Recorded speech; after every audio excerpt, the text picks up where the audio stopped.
All right, so in this video, we're going to talk about how to get results for any niche. So what I'm about to go through is going to be pretty much all you're going to need as far as neuromarketing, human psychology, all that type of understanding of kind of what makes humans tick to be able to run ads and be able to get results for any type of client in any niche. Okay.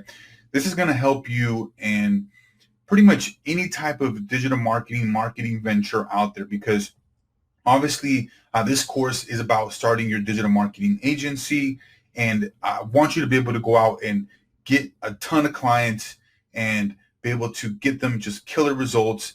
And you're going to be able to use this not only in your agency but also in communicating with other people, right? Human interaction, because these are really just kind of life forces, driving forces that us humans have that are just wired into our psyche, right? Wired into us through biology. So let's go ahead and jump right into this here. And so what I want to talk about is the 8 foundational desires, which is pretty much the life force 8, which is the name that is pretty much given to this here. So basically what this talks about and what this really goes into is that there's 8 different life forces, right? That we as humans are biologically programmed to have and live with and can make us make decisions, right, that may not be the best for us if these are triggered, right? Because as humans, we buy and make decisions based off emotion and we justify with logic, right? We make a purchase and we say, oh, I made this purchase because of this reason, that reason, and this other reason. When really it was an emotional buy, right? It was emotion, some sort of emotion was elicited. There was a connection there, and then made a decision to make a purchase. So let's go through these 8 here. So number 1, survival, enjoyment of life, life extension. Okay, this is where, right, we want to survive as humans, as any kind of living being, right? We are here and we want to survive. Why? We want to perpetuate our lives. We want to, get married, have kids, so that our seeds pass on. Right? We want that actual survival. Right? We want to have a nice life. We want to enjoy it. We want to have all the finer things in life. So then we have the enjoyment of food and beverage. Right? We love food. Right? There are so many different cooking channels. There's so many different restaurants, right? All different kinds of food. And food is something that we as humans obviously need to survive. So, and remember, these are biologically programmed within us. So then we have number 3, freedom from fear, pain, and danger. So let's say we have a small child and they're out there and they're in danger, right? We're, without even thinking, going to act and try to do whatever we can to protect that child, right? That child of ours. So pain, any kind of pain, we either are trying to move towards a particular pleasure, right? Some sort of positive outcome, or we're trying to move away from pain. And so whatever, and it's so funny because whatever it may be, humans are a lot more likely to try to get away from pain than seek pleasure, right? That's why you see a lot of copy out there hits on the negative pain points. Like if you don't do XYZ, you could, be prone to cancer and all this stuff and all these, negative things. And so that will make people actually make a decision to buy a lot more than just pointing out positive things. Hey, do you want to live a long time? Hey, do you want to, get these things and these positive effects? Yeah, I mean, I do, but I would rather not get cancer, right? I would rather avoid those kind of things. So humans, we're really interesting. Like I said, right? We would much rather do everything and take action on avoiding pain versus seeking pleasure. Okay, so sexual companionship, right? Just think about it, right? Growing up, your desire for the opposite sex is just innately there, right? Biologically programmed. As a male, right? We see a female, and she has good waist to hip proportions, right? She has a nice body, and we are just, completely aroused, right? We're just like, hey, look at that girl. She has a banging body, right? So vice versa for the guy. I mean, excuse me, for the female, right? She sees a guy, she thinks he's hot, quote unquote, or whatever, or cute. She's going to get, some sort of biologically programmed feeling inside her, right? She's going to get those, emotional feelings. So it's something that is going to be easily triggered, right? Given the right type of messaging and ad, creatives that cater to that. So comfortable living conditions, number 5, right? We all want to have not only a roof over our head, we want to have the nicest beddings, the softest beddings, right? And be very, very comfortable, right? Live in a nice, comfortable situation. So number 6, to be superior. This is kind of where the ego comes in, right? We want to be winning, hashtag winning, right? We want to have a nice lawn. We want to have a better lawn than our neighbors. If our neighbors have XYZ, maybe a trampoline, hey, we need to get a trampoline. Why don't we have that? We're falling behind, right? I think one of the trends was or even still is the, what is it called? The Alexa, I think, yeah, Alexa, and the other one that Google has. But you can pretty much talk into it, right? Ask the questions. I don't have one of those. I don't think it's that great. Can it accomplish a lot of different things? Yes, but it's one of those things where it's like, gotta have it, keeping up with the Joneses, right? So number 7, care and protection from loved ones, right? This is where we want to feel loved, right? We want to feel that we're, respected, that we're cared for, right? And just that, human connection. So that's huge there. And so number 8, social approval. This is huge, right? We want to be hip. We want to make sure we're wearing the finest clothing, right? The finest brands, the newest, the hippest, right? Kind of, brands and stuff like that show us and show others that, hey, we're hip, we're cool, just like everybody else, right? And social approval is really interesting because it's one of those things that really leads people to depression and to even suicide. It's actually very, very unfortunate. But the whole thing about social approval is people need to feel like they're part of a group, right? They need to feel like they're part of an actual society, and they're not like left out and just out here, just by themselves, because they need to feel like they need to fit in to, with the rest of the group, right? So when you create an advertising appeal based on these 8 foundational desires, you tap into the very essence of what makes humans tick. Very, very powerful.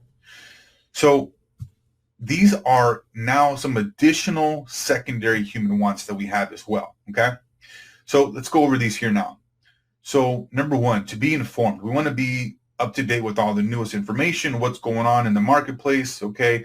What's the president doing? All these different types of information that we want to, feel like we're being informed in the world, which unfortunately, for the most part, the news, is typically only focused on the negative things, right? We hear, this and this event happened, negative thing happened, that negative thing happened. And then every so often, we'll have a positive thing. Oh, hey, so-and-so did something great, great. That's fantastic. But for the most part, the news, right? The actual media out there is looking to push, unfortunately, negative information. But that's a whole different story.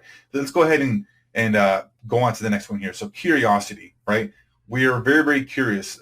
That's why on a lot of the different email subject lines, we have a lot of curiosity based in there where people see it and they're like, I wonder what this is. And curiosity is one of those things where it's also kind of innately human.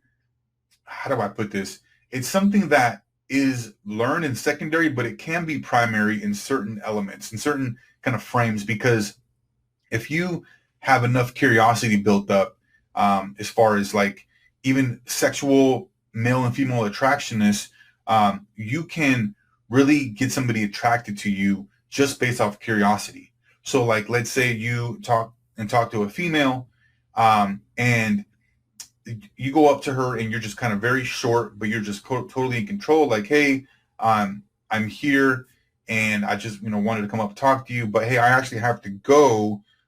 Maybe I can see you around sometime, right? Then she's left with like curious, like, who is this guy? Like, what, who, I want to know more about him. He just couldn't come over here. Most guys come over here and try to talk to me and get my phone number and do all this stuff and come aggressive. This guy is just coming over here, not really, wanting too much. He's just kind of like, hey, I have to go. So there's that curiosity element, and this can be used in a variety of different ways. So cleanliness of body and surroundings. Number 3, this is very important. Obviously, we want to be feeling clean. We want to make sure that our place is clean. Very, very simple, right? This can be used quite a bit in different ad creatives as well. So efficiency, right? We want things to run smoother. We want things to, not only be effective, but be efficient, right? To make sure that we're doing the right things, because effectiveness is doing the right things, okay? But efficiency is doing the right things in a very precise way that allow you to get the most output, right, out of your input, okay? If that makes sense. So number 5, convenience. We all want things that are just nice and easy. So think about convenience, how Uber and Lyft have taken advantage of this one here, where people are, what they're doing, Uber and these guys, is they're selling people time, convenience, right? At any given time, they can pull up their phone and, pull up an Uber, the Uber app, and get an Uber within 5 minutes, right? The convenience factor versus them having to call a cab, wait 30 minutes or whatever. There's an Uber right down the street, can pick me up, boom, super convenient, right? They've made billions off of that. So another factor there. So number 6, dependability and quality, right? We want to make sure that things are actually good quality products. It's so funny, if you have great marketing, the quality and dependability can kind of go out the window initially, but for the long run, it can catch up to you, because no matter how great of a product it is, how high quality how high quality of a product you may have, it doesn't matter if the next product, your competition, has better marketing than you and has a lower quality product. They're going to sell more, okay? And their product doesn't even need to be that great. It just needs to be good, okay? And so that's what typically happens, is the product with the not so great, kind of quality gets sold a lot more because of the volume and then the actual marketing messaging behind it. But we all want high quality products, obviously, okay? Number 7, expression of beauty and style. So this is big in the female market, also with males, with being able to kind of connect and feel like they are part of a group. Like, let's say, there's and we'll go over an example here. Let's say there's like a particular car commercial, okay, that, really portrays a businessman, like a certain kind of individual with, maybe a Mercedes commercial that portrays a very sophisticated businessman, and, you connect with that. And so you resonate with that. And so you're able to then go pick up a Mercedes, a Benz, right? And be able to tell the world through that car that, hey, I have style, I have class, I'm just like that guy on the commercial, because that's the marketing message behind the car, right? Is this car is for these kind of people. Hey, I see myself as one of those type of people. Let me go out and buy this car, right?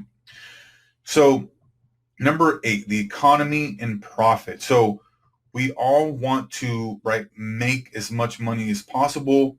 We all want to, and economy means more of we want things to be pretty easy, right? Pretty kind of even keel. We don't want too many craziness going on. We want our lives to be pretty simple, and we want to make sure that our economy is actually pretty steady. But there's a lot of different things that go into those factors, but that one isn't that so much important. And I think, and I believe these are going into more of in order of importance, right?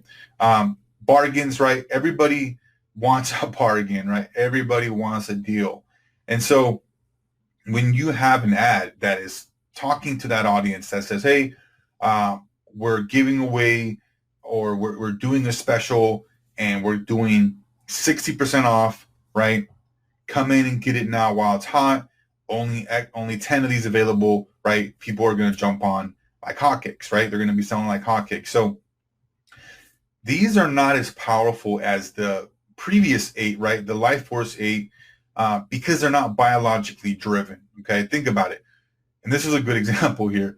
So which desire would you respond to first? To buy a new shirt or to run out of a burning building, right? To buy a new shirt, which is the whole beauty and style, right? Or run out of a burning building, which is the whole fear and making sure that you're safe, right? It's not even a question.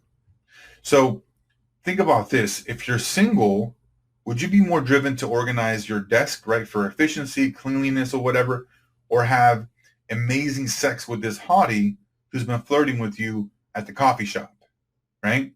It's a no-brainer there, right? You're biologically driven to want to go after the hottie, right? That sexual companionship, right? So these are kind of the secondary, but they still are extremely powerful. Okay, so the 8 Life Force formula for desire. So this is pretty much the actual formula for being able to get people to take action based off the actual 8 life forces that we have gone over. So when we talk about the very first step, right, we have tension. There's some kind of tension that needs to be there in the first place. Okay, let's say you have a tension where somebody is having a certain situation, maybe with their kitchen. Maybe it's dirty, okay, and there's a lot of bacteria. Okay, that's tension that can be built up. And then there's the desire. Hey, did you know that your children could be suffering or getting bacteria and germs? And we'll go over an example of that here in a minute. But you could talk about the desire being, hey, did you know that your child can actually be getting all these different germs, bacteria, but there's actually something that could be done to help you with that and actually reduce the probability of them getting bacteria and germs. And so then there's the action, right?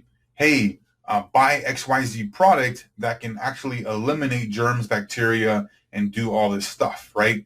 That pretty much satisfies what that tension, that desire, and that need is, right?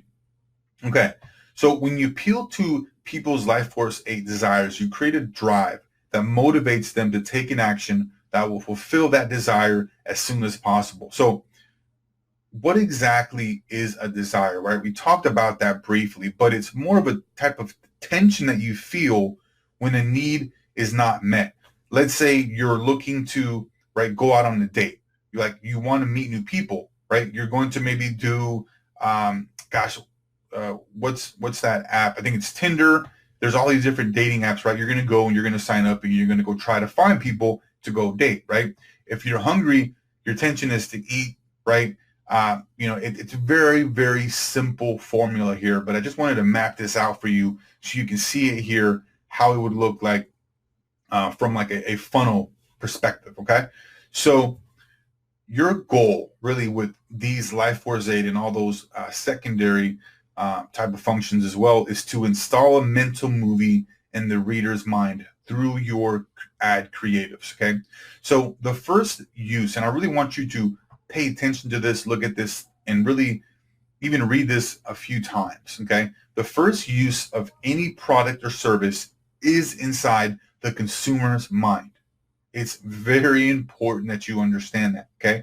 You have to be able to paint a picture for them so they can see that in action, okay? And actually then using it.